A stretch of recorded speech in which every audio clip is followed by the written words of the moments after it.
tale as old as time, stale as it can be, recycled and tame, so much more the same, unfortunately. Maybe just a change, singers that aren't fake, but the suits are scared, no one is prepared. Disney's bland remake, all of it's the same, never a surprise. But you'll watch it all, 'cause Disney's got your balls, as the critics sigh. Even what is new makes no freaking sense. Really goddamn odd, the film viewers forgot what wasn't half as dense. Certain as the cash, the studio will rake here a second time. Song spread for rewind, Disney's bland remake. Who cares if it blows? We're rolling in the dough. Disney's bland remake.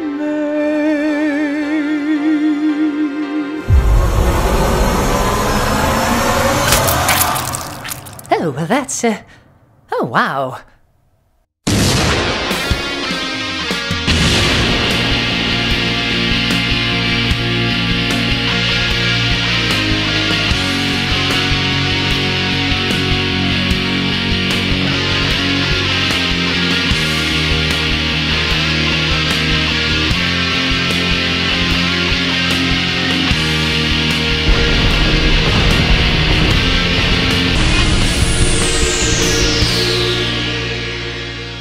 Hello, I'm the Nostalgia Critic. I remember it so you don't have to. And welcome to the final installment of Disney Live Action Remake Month. La la la, la la la, la la la la.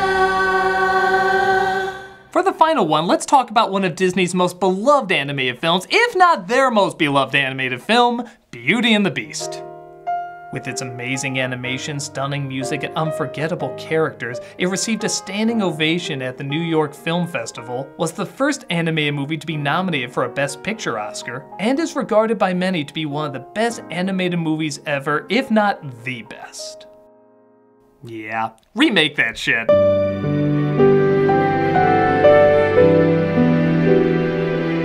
The story of Beauty and the Beast has been told countless times. They range from quick children's cash-ins to unbelievably adult and mature to quick children's cash-ins. Despite it making a boatload of cash, audiences seem split on this remake. Some say it just told the same story minus the fresh take and joy. Others say it's a charming adaptation that captures the magic of the original.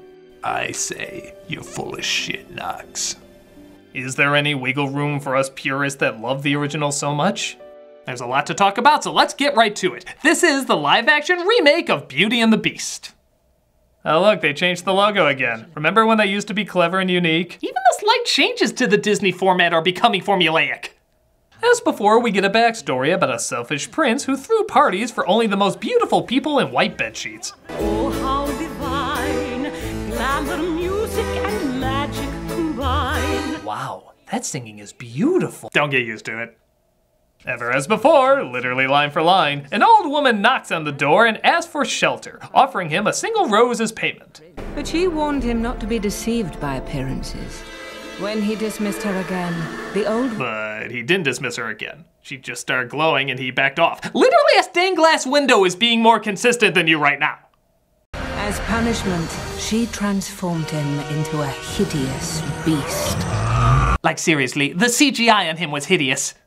The prince and his servants were forgotten by the world, for the enchantress had erased all memory of them. Yes, that's how we handled that plot hole, but fear not, we will create many more to confuse you.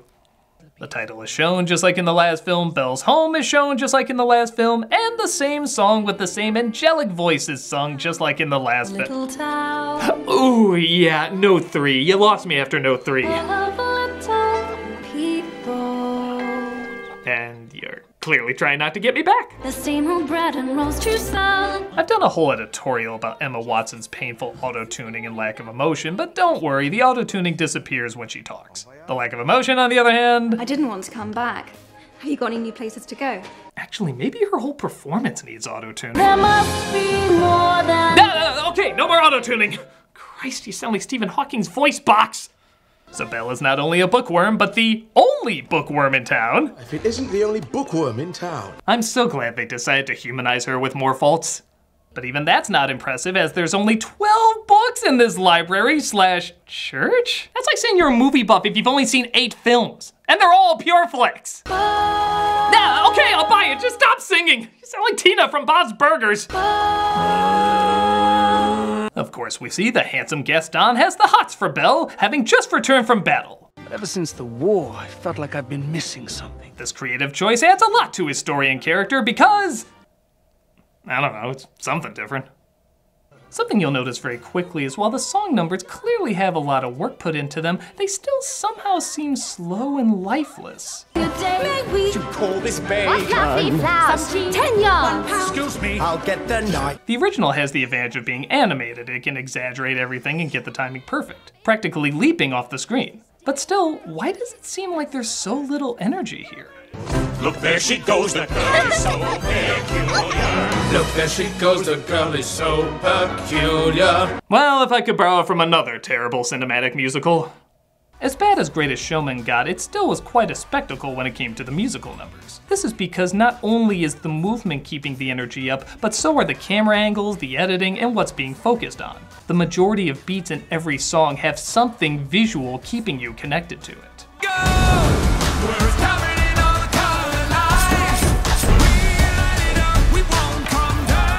This is just people walking around, and it's shot, edited, and feels like people just walking around.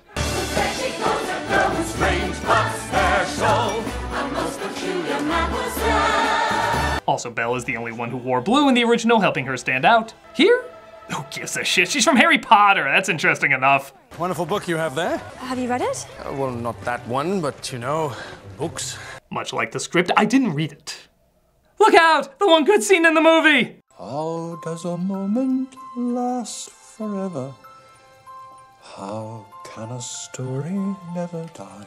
I'm serious, this edition, though not sung very well, is filled with so much heart and emotion.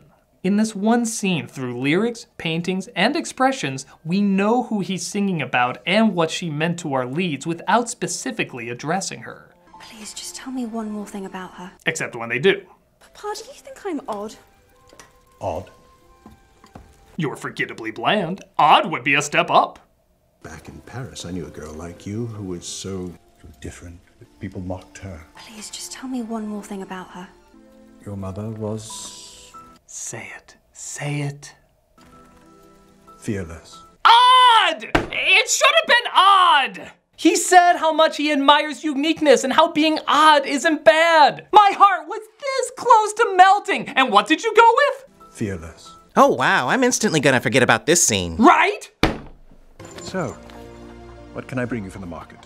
The market. In the original, it was the fair. She was just at the market. Why the hell are you traveling a great distance for what's literally in your front yard? Is it Walmart? Are the prices so good that we're traveling for? A rose? Like the one in the painting?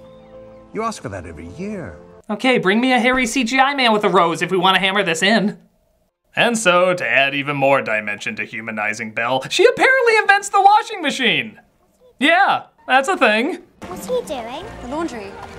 Wow, Belle really is Jesus. In that Jesus invented the chair, clearly established in the Passion. Aren't these two popular enough you don't have to have them invent shit?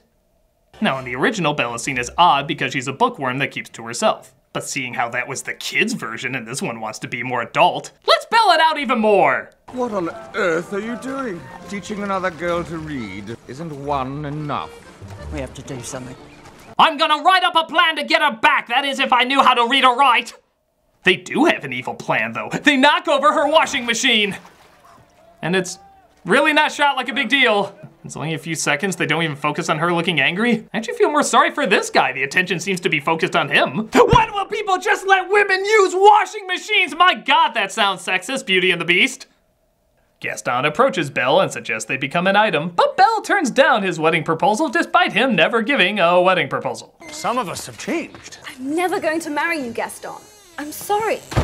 Now, of course, in the original, we see the beginnings of Gaston's cruel nature and Belle's frustration reaching her peak. Here, it's just another scene.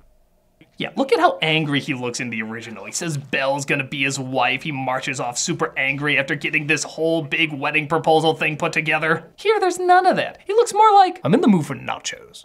Maybe pizza. No nachos. Belle even goes into her big Madame Gaston song, and it doesn't feel warranted. You see, time passed in the original, so you can feel the emotions rising even when they're not on screen. It also allowed for a location change, so you're not getting tired of looking at the same place for too long. But in this order, not only are we stuck in the village for longer than we need to be, but Belle just comes across as bland whining after bland whining. There's no break from it. I once adventure in the great white somewhere. Yeah, along with your mother back, your father talking about her more, girls reading, patenting your washing machine, a rose, Gaston not asking you to marry him even though he didn't ask you to marry him. And word of advice, don't smile when you're singing what you're frustrated about. I say that's child actor stuff, but you were a child actor!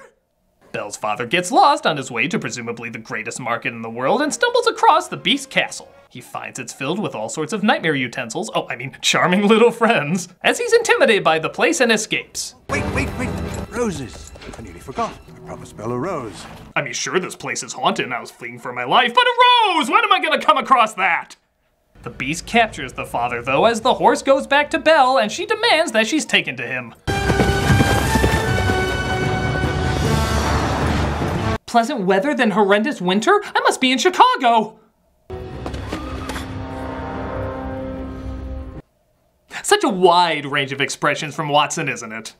In the animated one, she holds her father's belonging close to her and looks worried. Here, she doesn't even glance at the damn thing. It just looks like she's been asked a hard math question. What's the square root of 329? Oh. It gets even better when she finds her father locked up and the beast confronts her. The film takes what was an emotional moment of fear and discovery and almost fast forwards through it. Look at the time it takes for every character to come to their decision. Belle has to think before offering up her life. Beast has to think before realizing he may have a way out of his damnation. The reveal of him is slow, letting her reaction sink in to what she's about to do. But that movie was an hour and a half, and this is but a mere 2 hours, 10 minutes. We gotta bullet point this shit!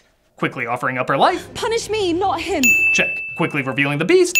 Check. Quickly having Beast realize what this could mean. Oh, we didn't even have time for that. Okay, whatever. Emotions are secondary in a romance. Why else would they show Beast and Belle together as little as possible? Not even kidding. Remember when the Beast sees her crying and feels bad and then decides to give her a nicer room while also being domineering? How he's trying to be sympathetic, showing some emotion, but losing it again when he brings up the West Wing, establishing a mysterious connection to it? Going back and forth, establishing what a tortured character he is, trying to be kind, but he's too filled up with anger from years of isolation. Making Belle's new environment all the more uncertain and frightening, making the danger, fear, and captivity feel all the more real.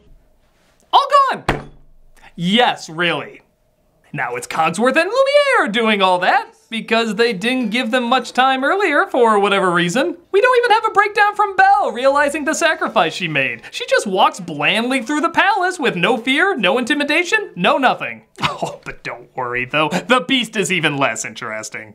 Even taking away how distracting his CGI is, even though it originally was gonna be makeup. It's like Superman's CGI upper lip, except it's the whole thing. But listen to this line from the original. Have you thought that perhaps this girl could be the one to break the spell? Of course I have. I'm not a fool. Well, guess who goddamn is? She's the daughter of a common thief. This beast hates that she's in a nicer room, roaming around the castle, and has to be told that she's the one that could possibly break the spell. You're making her dinner. You gave her a bedroom. It's the most ridiculous idea I've ever heard. Charm the prisoner. Okay, look, the other beast is a brute, but he still has some connection to an intelligent, emotional human being. That's what Belle has to discover. This one's just a dumbass. He's not intriguing, he's not smart, there's no sympathy, so there's no relating to him. Between both their lack of being invested in anything, I think the real couple I want to see get together in this is these two.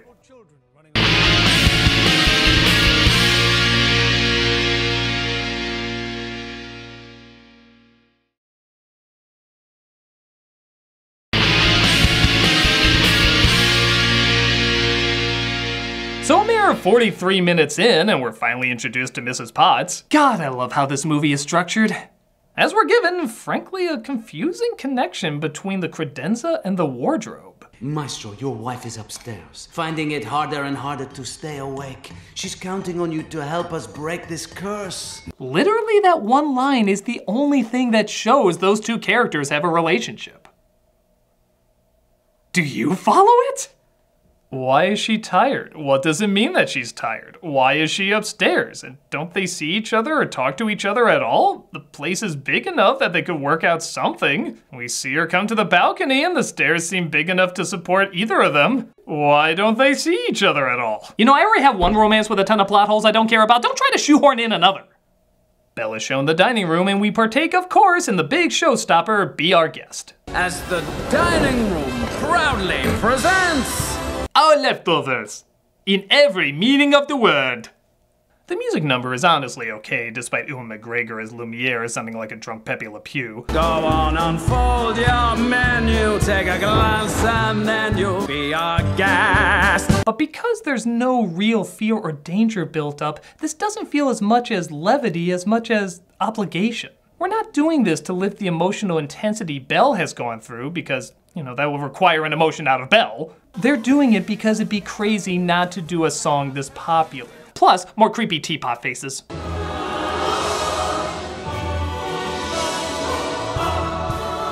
I gonna drink out of you, or are you gonna drink out of me? It even ends kind of awkward. Pudding! I don't understand why you're being so kind to me. Surely you're as trapped here as I am. Why did you need that weird cut? In the original, she says, that was great. Why don't we look around the castle? It was an easy segue. It would have been easy to have that before she walks through the rooms of sculpted tentacle porn to the West Wing. Oh my God, it looks just like the other rooms. I mean, come on, you remember how destroyed that room looked in the original? It was kind of like, whoa, what happened in here? But because the rest of the castle already looks like architectural clutter, this isn't the least bit jarring. I dare even say, the West Wing looks nicer than the other rooms in the castle. Dibs on the West Wing! But look out, an angry beast with hastily rushed lines! What are you doing here? What did you do to it? Nothing. Do you realize what you could have done? You could have damned us all! Get out of here! 7 seconds. From him appearing to her leaving, 7 seconds.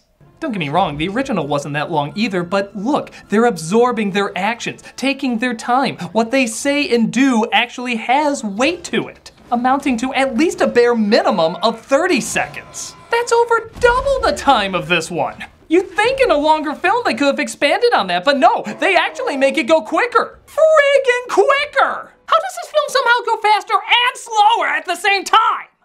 As you'd guess, Belle is cornered by wolves and the beast saves her. Belle's incredibly emotional animation is now replaced by a glance down.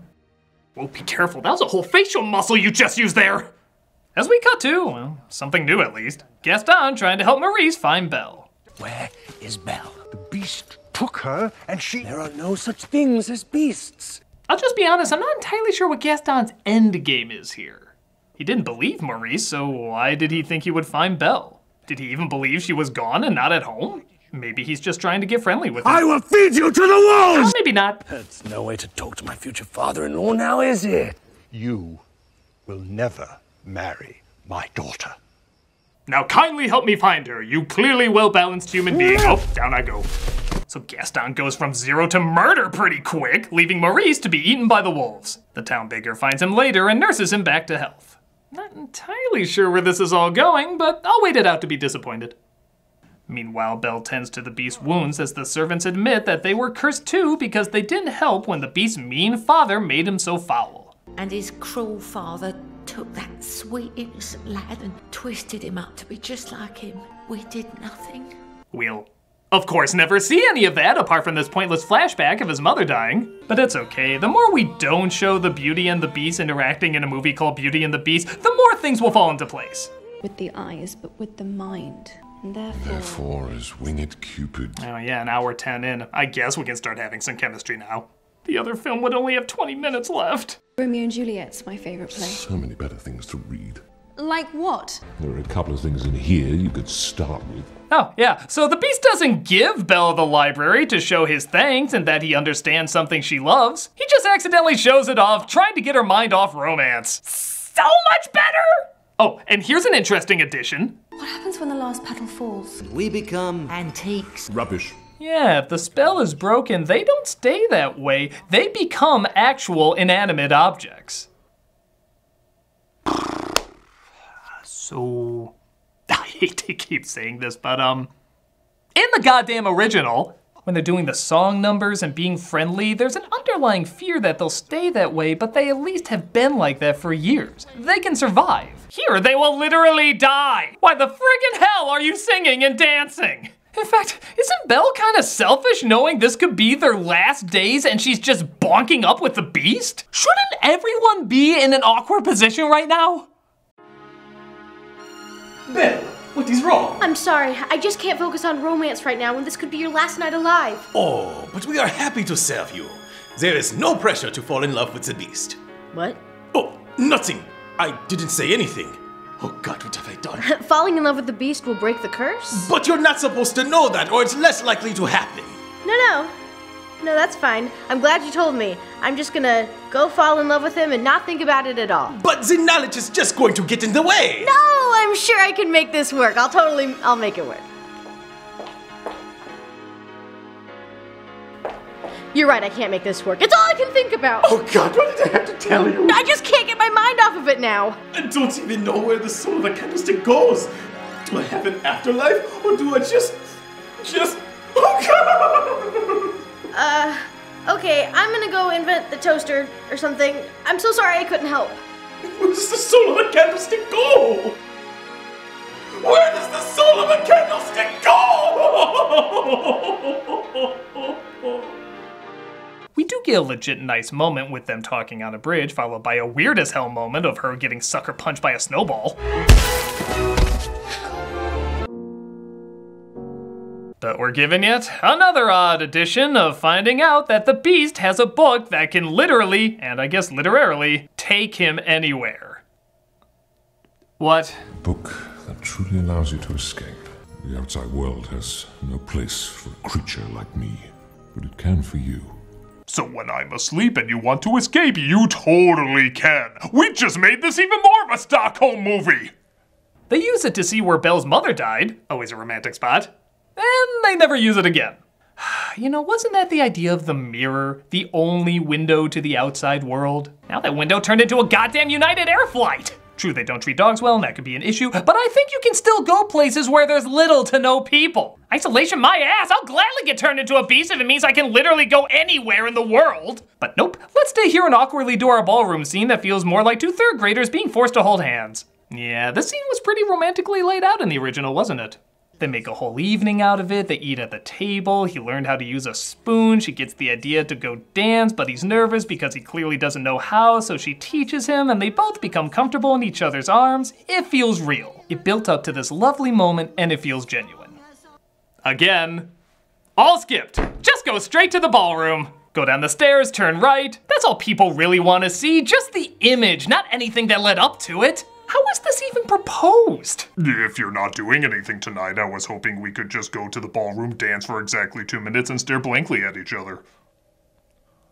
But it'll lead to this shot! That means we're in love now. Great plan, by the way, to have currently one of the greatest living singers in your movie and have Emma Thompson sing your big song. As the sun will rise. I'm sure McDonald couldn't top that. God, you're a bad movie! Belle sees through the mirror, though, that Gaston is having her father locked up. Not to get Belle to marry him, but just to cover his tracks for trying to kill him. That is so much better. Wait, it's bullshit. It's bullshit! He's in trouble. Then you must go to him. Wow, again, barely even thought about it. This is actually kind of amazing. Look at the same scene in the Good Movie. He was told he was dying. He looks at the rose, thinks for a moment, on the verge of tears. He then tells her she can go. He realizes what he's giving up, but he loves her so much he's willing to make the sacrifice. This sounds more like an office favor. Hey, I need a digital copy of this, and Frank is the only one with a scanner. You must go to him. Okay, I'll CC you on this. You must go to him. No time to waste. And that's why I'm having you go on horseback and not the magic book that can take you anywhere and bring him right back, easily solving 2 problems. But then we couldn't have the Gimme Oscar song. I know she'll never leave me. Kind of ironic, seeing how Disney stole the Oscar from Disney. The song itself is okay, despite it not being very well sung. And I'll even give credit to the Kill the Beast song after Belle convinces everyone the Beast is real. Hear him roar, see him fall, but we're not coming home till he's dead. It's well edited, well shot, and keeps the energy very high.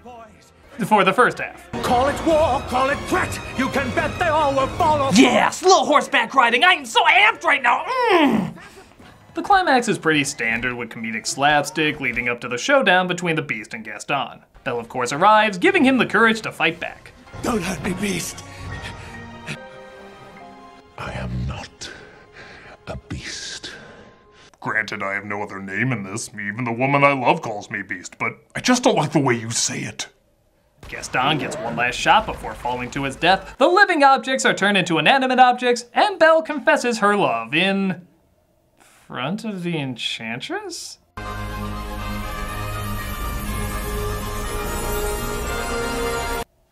That's right! The beggar woman was the Enchantress the whole time! And on top of transforming the Beast and everyone back to normal, well, mostly normal, this blink is weird. She also gives the townspeople back their memories. Oh yeah, it looks like some of them have friends and family in that castle that she kept separated for years and years. It's what I remember. I do. This is a goddamn messed up lady. She's gonna punish the servants with death if the Beast doesn't fall in love. She erased all memory of government, kept families apart, pretty much altered this entire world, and for what? So they could learn overcoming prejudice comes down to beastly violence? So she could let another selfish asshole ruin things while she watches and does nothing? That dude served in war too, why wasn't he given the Beast treatment rather than just watching him die? Her secretly viewing this doesn't make her an all-knowing angel, it makes her a friggin' psychopath! She is a goddamn psychopath! This movie is messed up. But happily ever after, I guess. Tee hee ha ha, everyone's so happy, just forget the mayhem and terror that bestowed us Christ. And look, the best singer actually gets the finishing song up, not quite. Nature points the way. Shut up, McDonald, you got this voice to contend with. But she got the last note, bitches! And that was really hard to get through. The original is a classic telling of a timeless story. This is just a remake. A remake that doesn't understand what made the original story so powerful. While it's shorter and arguably simpler, every choice plays a part in driving the character's motivations. The emotions feel justified and earned. This one just changes things that don't need to be changed, didn't add enough to make it its own thing, and sped up parts that needed to remain slow. It's as if the story is still there, but the wrong parts are focused on, leading to something that looks familiar but feels false. If you enjoy it, more power to you, but I can tell you, this is a beast I don't think I can ever learn to love. Thank you for watching Disney's live action remake month, and I gotta tell you, after seeing all these animated classics turn into these live action abominations, I gotta see some cartoon that's put to live action done right. That's not it, is it?